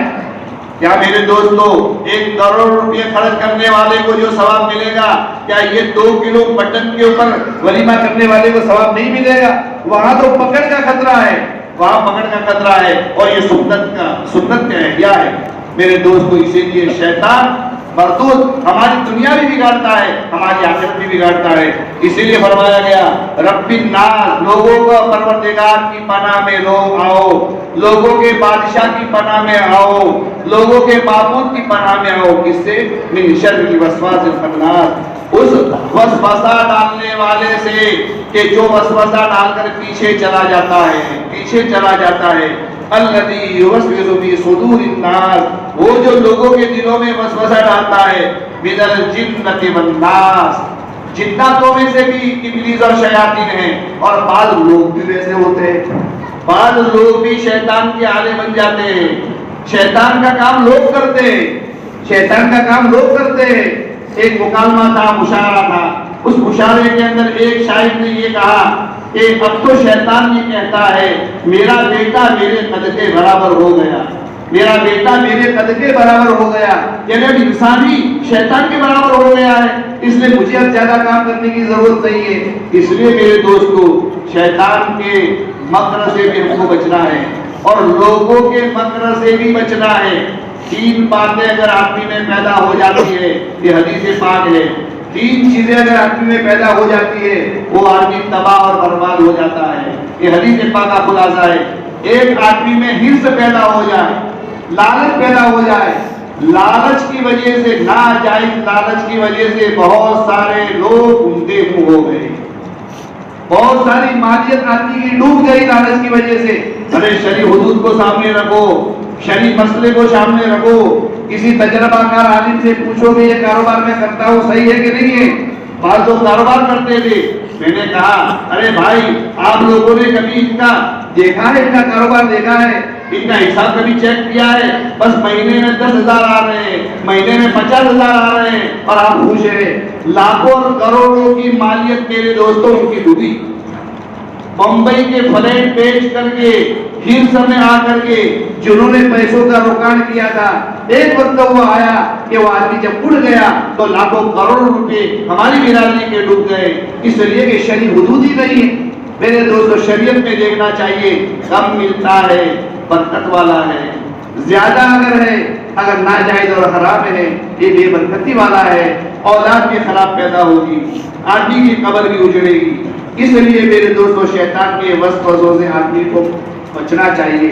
اور یہ دو صورتیں ہیں میرے دوستو, اس کو اپنی زندگی کا معمول بنا لینا چاہیے. سورہ فاتحہ چند مہینوں پہلے, 2 مہینے پہلے میں گیا تھا, حاضر ہوا تھا. ہمارے پیر و مرشد سید حضرت مولانا سید محمد رافع صاحب دامت برکاتہم کے پاس حضرت نے فرمایا کہ سورہ فاتحہ کا ورد اور دعاؤں کے ذتین کا ورد جاری ہے. سورہ فاتحہ یہ پورے قرآن کریم کا خلاصہ ہے. اس میں توحید بھی ہے, اس میں رسالت بھی ہے اور اس میں آخرت بھی ہے. پورے قرآن کریم کے اندر مسائل کو چھوڑ کر کے ان 3 مضامین کو بہت زیادہ بیان کیا گیا ہے. توحید کو بیان کیا گیا ہے, رسالت کو بیان کیا گیا ہے اور آخرت کو بیان کیا گیا ہے. سورہ فاتحہ کا ورد رکھو اور دعاؤں کے ذتین کا ورد رکھو, قرآن کی برکت بھی جائے گی. اور قرآن شریف کے بارے میں میرے دوست آخر میں ایک بات میں مجھے عرض کرنی ہے. ہماری بڑی عمر کے جو لوگ ہیں, قرآن شریف کے 4 حق ہیں. قرآن کے الفاظ بھی یاد کرنے چاہیے, اس کے معنی بھی یاد کرنے چاہیے, اس کی تفسیر بھی ہمیں معلوم کرنی چاہیے اور یہ تفسیر کی مجلس میں بھی ہمیں شرکت کرنی چاہیے. قرآن سے وابستگی ہے تو ہمارا دین ہے, اگر قرآن سے وابستگی نہیں ہے تو ہمارا دین خطرے میں ہے. یہود اور نصارہ جو گمراہ ہوئے اس کی بنیادی 2 وجہیں تھی. یہود اور نصارہ کے گمراہ ہونے کی 2 بنیادی وجہیں تھی. یہودیوں نے کتاب اللہ کو پکڑ لیا کہ ہمارے پاس توریت ہے, بزرگوں کی کوئی ضرورت نہیں ہے, ہمیں علماء کی کوئی ضرورت نہیں ہے, تورات ہمارے ہاتھ میں ہے, کیا ضرورت ہے اہل اللہ کی. انہوں نے کتاب اللہ کو پکڑ لیا, گمراہ ہو گئے. اور نصارہ نے اللہ والوں کو پکڑ لیا, اہل اللہ کو پکڑ لیا اور انجیل کو چھوڑ دیا کہ ہمیں تو بس ہمارے پادری کافی ہے. اور ان کے پادریوں کو انہوں نے معبود بنا دیا. کیا بنا دیا؟ معبود بنا دیا, خدا کا درجہ دے دیا. یہ افراط اور تفریط ہے. امت مسلمہ کے لیے میرے دوستوں بچاؤ کے 2 راستے ہیں. کتاب اللہ بھی ہمارے ایک ہاتھ میں ہوگی اور ایک ہاتھ میں اہل اللہ بھی ہوں گے. اہل اللہ کی خدمت میں بھی ہم جائیں گے اور ان سے اپنی اصلاح کروائیں گے, ان کی خدمت میں ہم جائیں گے. ہم اپنے امراض کو ان کے سامنے رکھیں گے کہ حضرت ہمارے اندر یہ بیماری ہے, بد نظری ہو جاتی ہے, بد کلامی ہو جاتی ہے, غیبت ہو جاتی ہے, یہ بیماری ہے, یہ بیماری ہے, آپ اس کا علاج بتائیے. اللہ والے جو اس راستے میں چل چکے ہیں وہ علاج بتائیں گے. اور کتاب اللہ کی تعلیم بھی ہمارے اندر ہونی چاہیے. کتاب اللہ کو بچے پڑھتے ہیں, بہت اچھی چیز ہے, ضروری ہے, ورنہ ہماری آئندہ آنے والی نسلیں کتاب اللہ سے جاہل رہے گی. لیکن میرے دوستوں ہمارے بوڑھے, کوئی 50 سال کا ہے, کوئی 70 سال کا ہے, کوئی 80 سال کا ہے, کیا قرآن سے ہمارا کوئی رشتہ ہی نہیں؟ میرے دوستوں بڑی عمر والوں سے میں یہ عاجزانہ گزارش کرتا ہوں, اگر قرآن پڑھنا ہم نہیں جانتے تو آج سے 15-20 منٹ کسی امام صاحب کو آپ لے لو, وہ آپ کی خدمت مفت میں کریں گے, آپ سے تنخواہ نہیں لیں گے. 15-20 منٹ ان کے پاس آپ لگاؤ, انشاءاللہ چند مہینوں میں آپ قرآن پڑھنا شروع کر دو گے. چند مہینوں میں قرآن اگر جانتے ہیں لیکن مخارج نہیں نکلتے, آپ کی تجوید سے کوئی مناسبت نہیں ہے اور ویسے ہی پڑھ رہے ہیں, تو قرآن شریف تو وہ ہے کہ جو تجوید کے ساتھ پڑھا جائے. بغیر تجوید کے اگر ہم پڑھ رہے ہیں، ہماری عمر زیادہ ہے، تجوید ہم نے پڑھی نہیں ہے بچپنے میں، اس کا انتظام نہیں تھا، تو میرے دوستو ہمارے علماء کرام بہت سارے ہیں، ہر مکتب میں عالم ہیں، ہر مدرسے میں عالم ہیں، اور مفت آپ کی خدمت کریں گے۔ عشاء کی نماز کے بعد میں یا فجر کی نماز کے بعد میں 15 منٹ 20 منٹ آپ روزانہ دے دو، آپ قرآن پڑھنا شروع کر دو گے۔ اور یہ ہمارے گھر کا واقعہ ہے، ہمارے والد محترم نے نوکری کرنے کے زمانے میں ایک میاں جی صاحب کے پاس قرآن پڑھا۔ ہماری نانی صاحبہ، میری عمر 8-9 سال کی تھی، نانی صاحبہ نے قرآن کی فضیلت کو سنا، چھاپی سے ایک مولانا فارغ ہو کر آئے تھے، مستورات میں انہوں نے بیان کیا، تو بیان کے اندر قرآن کے فضائل کو بیان کیا، تو ہماری نانی کو بھی شوق پیدا ہوا، نانی کے وہاں میں رہتا تھا، پڑھتا تھا، تو نانی نے مجھے مکلف بنایا کہ یاسین روزانہ 15 منٹ بیٹھ کر کے مجھے قرآن پڑھا۔ ہماری نانی تہجد گزار تھی، اٹھ جاتی تھی تہجد میں، اور پھر مشائخ رحمۃ اللہ علیہ کی کتاب کو پڑھا کرتی تھی، حلیہ مبارکہ کو پڑھا کرتی تھی، لیکن مجھے مکلف کیا، 15-20 منٹ وہ پڑھنے لگی، اور میرے دوستوں تقریباً 1-8 سال میں یا 6 مہینے میں قرآن پڑھنا شروع کر دیا۔ تہجد کے وقت قرآن شریف پڑھتی تھی، یاسین شریف پڑھتی تھی۔ ہماری والدہ محترمہ میرے دوستوں بڑی ہوئی نہیں تھی، بڑی عمر تھی، بچپنے میں اتنا سارا انتظام نہیں تھا ان کا، لیکن جب وہ کامپوزی رہنے کے لیے ہم آئے تو انہوں نے مستورات کی تعلیم کے اندر افضل القواعد شروع کیا۔ کیا شروع کیا؟ افضل القواعد شروع کیا۔ افضل القواعد آدھا ہوا تھا، پیٹ کی بیماری میں ان کا انتقال ہوا، پیٹ کی بیماری میں ان کا انتقال ہوا، ان کے ہونٹ ہل رہے تھے۔ ہماری نانی نے پوچھا کہ بیٹی کیا پڑھتے ہو؟ کہا کہ میں قاعدہ یاد کرتی ہوں۔ کیا کہا؟ میں قرآن پڑھتی ہوں، قاعدہ یاد کرتی ہوں۔ اور حدیث پاک میں آتا ہے، حدیث مرسل ہے، حسن بصری رحمۃ اللہ علیہ سے یہ روایت ہے، من جاءه الموت وهو يطلب العلم ليحيي به الاسلام فبينه وبين النبيين درجة واحدة او كما قال عليه الصلاة والسلام۔ جو آدمی کے پاس موت آ جائے اور وہ علم طلب کر رہا ہے، علم طلب کرنے کا معنی یہ نہیں کہ بخاری پڑھ رہا ہے، ہدایہ پڑھ رہا ہے، ارے الف با تا پڑھو گے تو یہ بھی علم کا طلب کرنا ہوا، افضل القواعد پڑھو گے تو یہ بھی علم کا طلب کرنا ہوا۔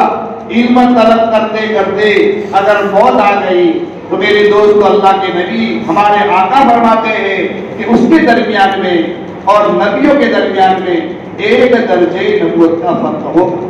کتنا فرق ہوگا؟ 1 درجے نبوت کا فرق ہوگا۔ نبیوں کو اللہ تعالیٰ جو اعلیٰ علم دیں گے اور نبیوں کو جو جنت الفردوس کا اعلیٰ مقام دیں گے، اس سے نیچے والی جنت جو ہے علم حاصل کرنے والوں کو دیں گے، علم حاصل کرنے والوں کو دیں گے۔ چاہے آپ کی تقدیر پوری نہیں ہوئی اور وقت تک مقدر سے موت آ گئی، آپ کا افضل القواعد قرآنی قاعدہ پورا نہیں ہوا اور آپ کو موت آ گئی، لیکن یہ فضیلت میرے دوستوں آپ کو بھی ملے گی، ہم کو بھی ملے گی، پڑھانے والوں کو بھی ملے گی۔ اس لیے میرے دوست یہ مدرسے معمولی نہیں ہے، یہ مدرسے معمولی نہیں ہے۔ اللہ کے نبی نے 3 کام کیے ہیں، دعوت و تبلیغ کا کام بھی کیا ہے، اور قرآن کے پڑھنے پڑھانے کا بھی کام کیا ہے، اور تزکیہ اور تصوف کا بھی کام کیا ہے۔ یہ 3 کام امت میں اگر زندہ ہوں گے پورا دین زندہ ہو جائے گا۔ کسی ایک کام کے ذریعے سے پورا دین زندہ نہیں ہوگا، 3 کام جب زندہ ہوگا، اور یہ قرآن کہہ رہا ہے، میں نہیں کہہ رہا، قرآن شریف نے 4 جگہ پر اس مضمون کو بیان کیا ہے کہ صحابہ کرام جو جہالت سے نکلے اور صحابہ کرام گمراہی سے نکلے، اس وجہ سے نکلے کہ اللہ کے نبی نے 3 کام کیے، یزکیہم ویعلمہم الکتاب والحکمہ یتلو علیہم آیاتہ ویزکیہم۔ یہ تبلیغ بھی کرتے تھے اللہ کے نبی، اور صحابہ کرام نے بھی تبلیغ کی، اور اللہ کے نبی اور صحابہ کرام قرآن کا پڑھنا پڑھانا بھی کرتے تھے اور اپنے دلوں کی صفائی بھی کرتے تھے۔ بزرگوں کے پاس جا کر کے اللہ کے نبی کی خدمت میں بیٹھ کر کے آپ کے چہرے انور کو دیکھتے تھے، آپ کی صحبت میں اپنے اندر کی بیماریوں کو دور کرتے تھے، اپنے اندر کی بیماری کو دور کرتے تھے۔ صحابہ کرام پوچھتے تھے کہ اللہ کے نبی میرے اندر یہ بیماری ہے، آپ بتائیے کیا علاج کروں؟ اللہ کے نبی نے فرمایا لا تغضب، 3 مرتبہ پوچھا، فرمایا لا تغضب لا تغضب لا تغضب۔ مختلف بیماریاں اور مختلف علاج بھی اللہ کے نبی نے بتلایا ہے۔ اس لیے میرے دوستو آپ حضرات سے ہماری گزارش ہے، بڑی عمر والے لوگوں سے بھی ہماری گزارش ہے کہ ہماری اس مسجد کو بھی ہم آباد کریں تعلیم اور تعلم کے ذریعے سے، جیسے دعوت و تبلیغ کے ذریعے سے ہماری مسجدیں آباد ہیں، بڑے لوگ تعلیم اور تعلم کے ذریعے سے بھی اپنی مسجدوں کو آباد کریں۔ اور تفسیر قرآن اگر کسی جگہ ہو رہی ہے تو اس میں بھی اپنی ضرورت سمجھ کر حصہ لے. یہ اللہ کا کلام ہے، شاہی کلام ہے، ہماری دنیا اور آخرت کی کامیابی اس سے وابستہ ہے. اس لیے میرے دوستو ہمیں قرآن کے ساتھ بھی وابستہ ہونا چاہیے، ہمیں قرآن کے ساتھ وابستہ ہونا چاہیے، مدرسوں کے ساتھ بھی وابستہ ہونا چاہیے.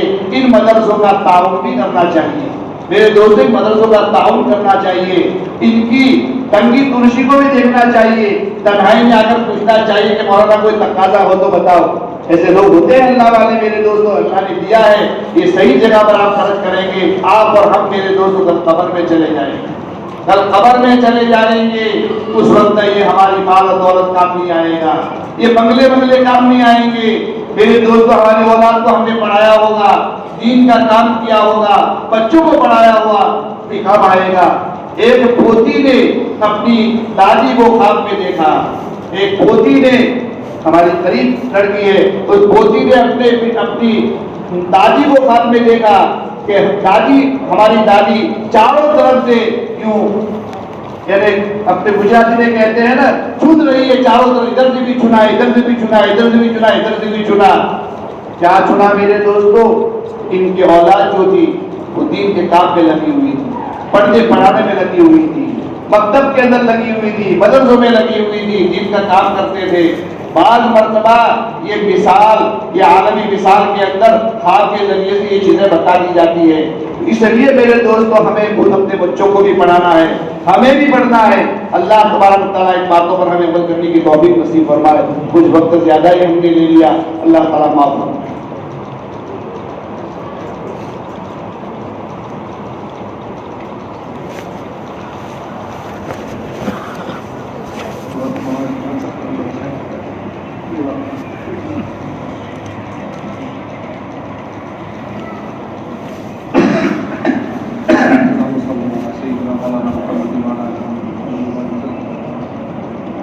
اللهم لك الحمد كله ولك الشكر كله ولك الملك كله ولك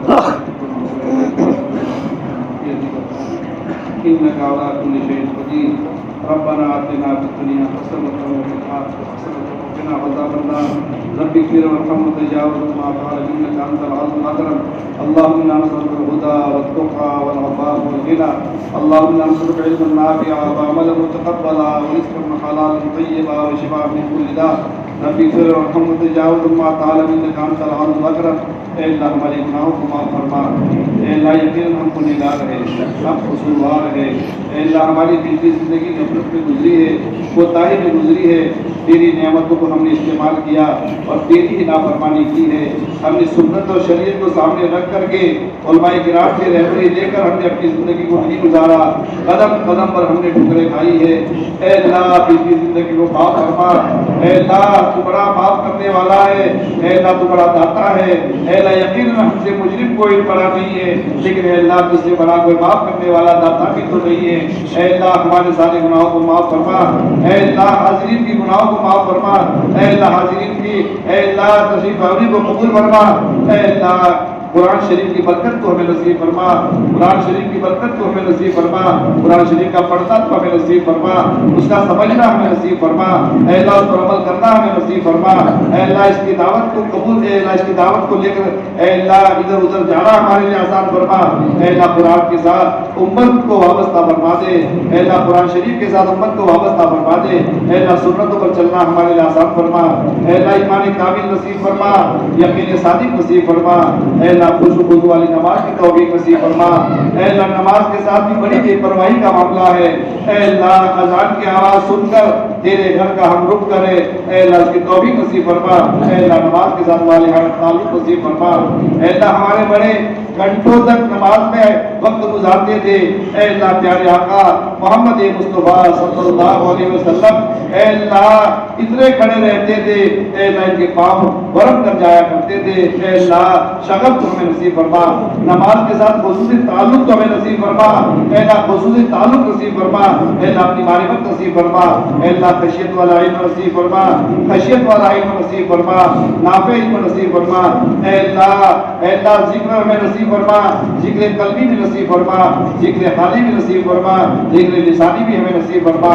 اے اللہ خلق عظیم کا حافظ حصہ تو ہمیں نصیب فرما، اے اللہ خلق عظیم کا حافظ حصہ تو ہمیں نصیب فرما۔ اے اللہ تیرے دین کے کام میں ایمان و احتساباً اخلاص اور استخلاص کے ساتھ لگے رہنے کی توفیق نصیب فرما۔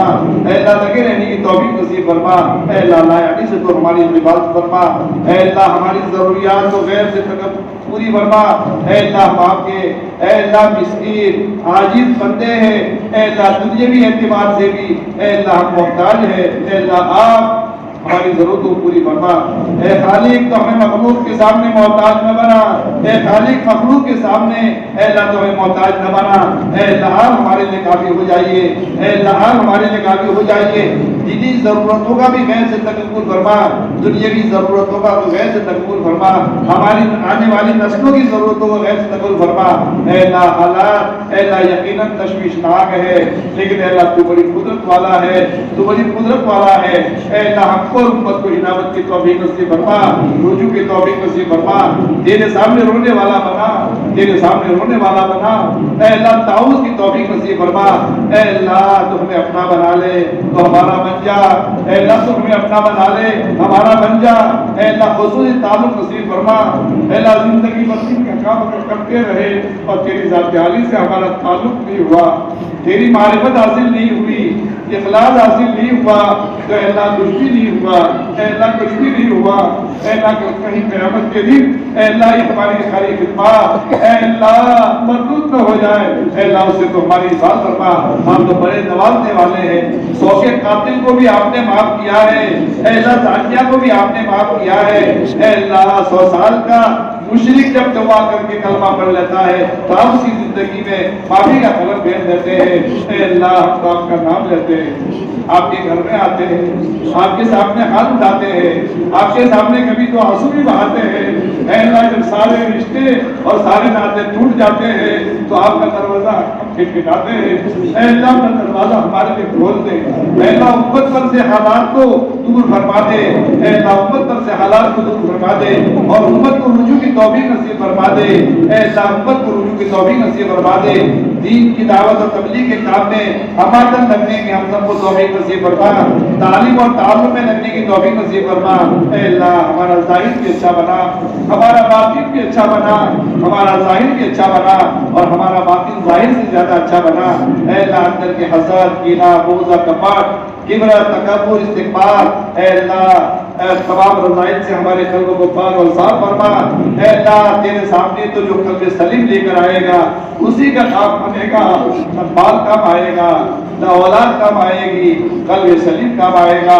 مرنے سے پہلے اے اللہ ہمارے قلب کو سلیم فرما دے، ہمارے قلب کو نیروگا بنا دے، اے اللہ قلب کے بیماریوں کو دور فرما دے، ہمیں اپنا تعلق نصیب فرما، ہمیں اپنا تعلق نصیب فرما، اپنی معرفت نصیب فرما، ہمارے بزرگوں کے اوپر برکت نصیب فرما، ان کو صحت عافیت نصیب فرما، ان سے استفادہ کرنے کی ہم کو توفیق نصیب فرما۔ اے اللہ استفادہ کرنے کی توفیق نصیب فرما۔ اے اللہ جو ہمارے بڑے بوڑھے اور اے اللہ جو ہمارے اکابر بیماری کے ساتھ چل رہے ہیں، پیرانہ ساتھی کے ساتھ چل رہے ہیں، اے اللہ تم کو عافیت، قوت، ہمت نصیب فرما، ان کی دعاؤں میں ہمارا حصہ نصیب فرما۔ اے اللہ جن راستوں سے ہم کو دین پہنچا ہے، اے اللہ معلمین ہو یا مبلغین ہو، اولیاء اللہ ہو، صوفیاء کرام ہو، صحابہ کرام کی جماعت، نبی کریم صلی اللہ علیہ وسلم کی ذات گرامی، اے اللہ ان تمام کو ہم پوری امت کی طرف سے اے اللہ جزیل عطا فرما، اے اللہ جزیل عطا فرما، اے اللہ بہترین بدلہ عطا فرما، اے اللہ ان کے نقش قدم پر چلنا ہمارے لیے آسان فرما، شیطان سے ہماری حفاظت فرما، اے اللہ نفس سے ہماری حفاظت فرما، اے اللہ اعدائے دین سے ہماری حفاظت فرما، ظاہری باطنی دشمنوں سے ہماری حفاظت فرما۔ اے اللہ جب تک ہمیں رکھے اے اللہ ایمان کی سلامتی کے ساتھ اور ایمان پر اور اسلام پر قائم فرمانا۔ اے اللہ جب تیری ملاقات کا وقت آئے اے اللہ ایمان کامل کے ساتھ، یقین صادق کے ساتھ، اے اللہ تیری محبت کے ساتھ، تیرے پیارے حبیب علیہ السلام کی محبت کے ساتھ، اے اللہ ہماری روح قبض ہو رہی ہو تیرے دین کی فکروں کے ساتھ، پڑھنے پڑھانے کے ساتھ، دعوت و تبلیغ کے ساتھ، اے اللہ ہمارا دل پاک اور صاف ہو، اے اللہ ہم آپ کو ملنے کے مشتاق مشتاق ہو، اب آپ سے ملنے کی مشتاق ہو، اور آپ بھی اے اللہ محبت کی نگاہ ہمارے پر ڈال رہے ہو، اے اللہ ایسے موقع پر اپنے وقت پر حسن خاتمہ کی توفیق نصیب فرما، اے اللہ حسن نیت عطا فرما، اور عمل میں حسن نیت عطا فرما، حسن عمل کی توفیق نصیب فرما، حسن سلیقہ بھی تو ہمیں نصیب فرما، اے اللہ اپنے وقت پر حسن خاتمہ کی توفیق نصیب فرما۔ ربنا تقبل منا انك انت السميع العليم وتب علينا انك انت التواب الرحيم برحمتك يا ارحم الراحمين۔